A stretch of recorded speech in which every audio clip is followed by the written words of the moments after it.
وَأَنَّهُ خَاتَمُ الْأَنْبِيَاءِ وَإِمَامُ الْأَتْقِيَاءِ وَسَيِّدُ الْمُرْسَلِينَ وَحَبِيبُ رَبِّ الْعَالَمِينَ۔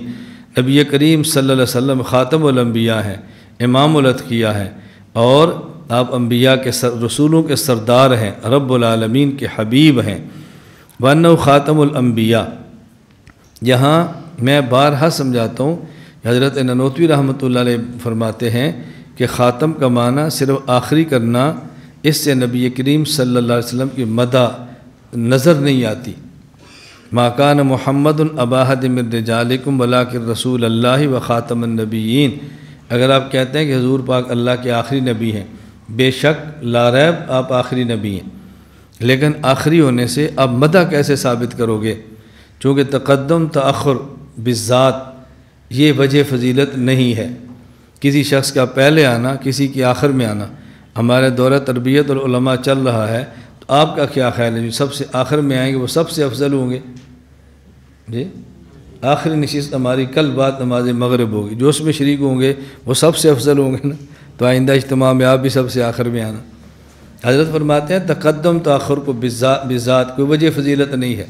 صدیق اکبر خلیفہ اول ہیں، صدیق علی المرتضیٰ خلیفہ آخری خلفۂ راشدین میں سے ہیں، لیکن صدیق اکبر افضل ہیں۔ ائمہ اور فقہاء اربعہ میں سے امام اعظم حنیفہ اول ہیں، امام احمد بن حنبل چوتھے اور آخری ہیں، لیکن فضیلت امام اعظم ابو حنیفہ کو ہے۔ مسجد میں نماز پڑھے تو پہلی صف اول ہے، آخری صف آخر ہے، اور فضیلت پہلی صف کو ہے آخری پر، نہ کہ آخری کو پہلی پر۔ تو آپ یہ کہتے ہیں کہ حضور آخری ہیں، لیکن آخری ہونے میں آپ مدح کیا نبی پاک صلی اللہ علیہ وسلم کی کیسے بیان کر رہے ہیں؟ اس لیے ایسا معنی بیان کرو کہ جس سے مدح ظاہر ہو۔ اس لیے حضرت فرماتے ہیں کہ باقی انبیاء کی نبوت بالعرض ہے، اور ہمارے پیغمبر کی نبوت بالذات ہے۔ براہ راست نبوت حضور کو ملی ہے، اور حضور کے واسطے سے دیگر انبیاء کو ملی ہے، اور جو چیز جس کو بلا واسطہ ملے کہتے ہیں بالذات، اور جس کو بالواسطہ ملے کہتے ہیں بالعرض۔ بالعرض اور بالذات، بلا واسطہ اور بالواسطہ فرق یہ ہے کہ بالعرض جہاں سے شروع ہو وہیں جا کر ختم ہوتی ہے۔ جس طرح سورج کی روشنی بالذات ہے، اور سورج کے روشن ہونے سے زمین روشن ہوتی ہے، تو یہ روشنی سورج کی وجہ سے ہے، تو سورج کی روشنی بالذات ہے، اور زمین کی روشنی بواسطہ ہے، سورج بالعرض ہے۔ تو یہ زمین والی روشنی سورج سے آئی ہے، اور شام کو واپس سورج میں چلی جاتی ہے۔ تو باقی انبیاء کی نبوت بالعرض ہے، ہمارے حضور کی نبوت بالذات ہے۔ تو نبوت حضور سے چلی ہے اور حضور پر ختم ہوئی ہے۔ خاتم النبیین کا معنی یہ ہے کہ نبوت چلی بھی حضور سے ہے، ختم بھی حضور پر ہے، اور آخری ہے، اس میں تو کوئی شک ہی نہیں ہے۔ اور حضرت تصریح کی ہے تحذیر الناس میں، جو آخری نبی نہ مانے وہ کافر ہے، آخری نبی نہ مانے تو کافر ہے۔ اور حضرت فرماتے ہیں کہ نبوت بالذات کو آخری ہونا لازم ہے، یہ لازم ہے کہ حضور آخری نبی ہوں۔ کیوں؟ اس پر عجیب دلیل بیان فرمائی، فرماتے ہیں نبی کریم، اٹھاؤ بھائی ناظم صاحب کو اٹھاؤ، صلی اللہ علیہ وسلم، ناظم صاحب کو اٹھاؤ۔ جب دلیل مزیدار ہو، بندے کو مزہ آئے، تو پھر نیند آتی ہے، بندہ جاگتا ہے، ٹھیک، نیند آتی ہے، مزہ جو آ گیا۔ حضرت نانوتوی کی دلیل سمجھیں۔ ہمارے یہاں پرسوں مشورے میں تھا کہ علماء کو تحذیر الناس پڑھائیں، میں نے کہا اگلی دفعہ صحیح، اس دفعہ یہ پڑھ لیں۔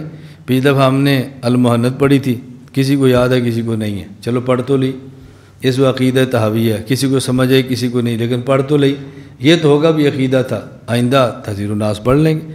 میں نے تو آپ سے گزارش کی تھی کہ 10 سے 1 سال مجھے اب دورہ یہ تربیت العلماء 10 سال تک دے دو، اور آپ باقاعدگی سے 10 سال آتے رہو، اور ہر سال عقیدے پر ایک کتاب پڑھتے رہو، انشاءاللہ ثم انشاءاللہ آپ کو مزہ آئے گا۔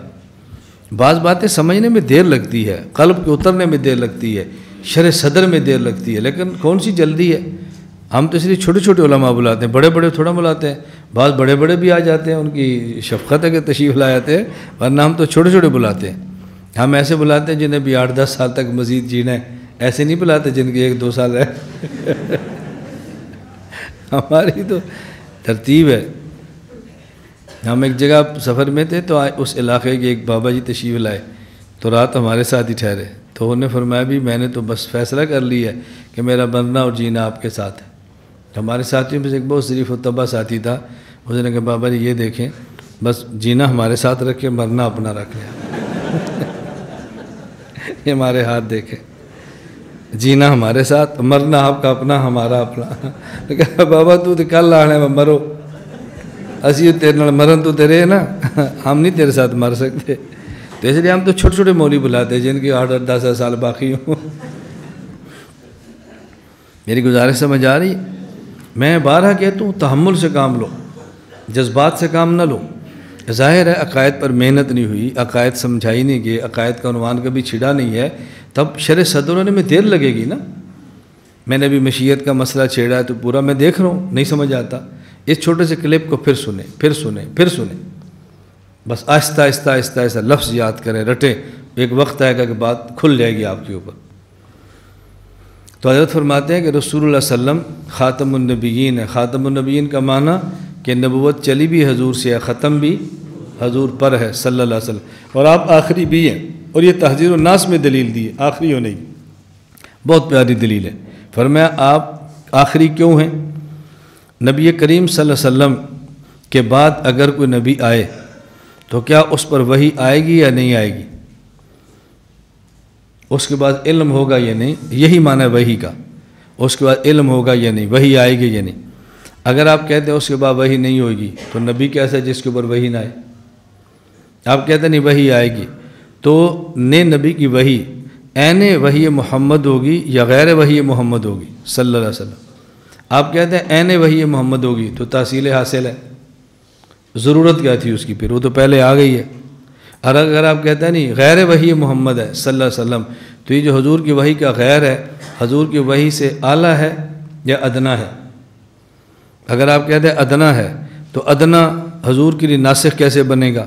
ناسخ کے لیے تو مساوی یا اعلیٰ ہونا چاہیے نا۔ ما ننسخ من آیت او ننسیها نأتی بخیر منها او مثلها، یا مثل ہو اس کا آپ نے انکار کیا ہے۔ اور اگر ادنا ہو، ادنا اعلیٰ کے لیے ناسخ نہیں ہوتی۔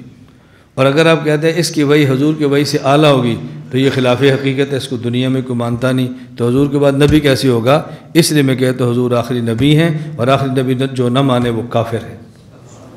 اب بتاؤ تحذیر الناس میں کیسے مسئلہ بیان کیا؟ لیکن ظلم تو ہمارا ہے نا، ہم نے تحذیر الناس کو کھولنا بھی نہیں ہے، مشکل ہے۔ کسی نے کہنا زبان پہ چیدہ ہے، مغلق ہے، بس کیا ضرورت ہے اس کو پڑھنے کی؟ بھئی اس کو کھولو۔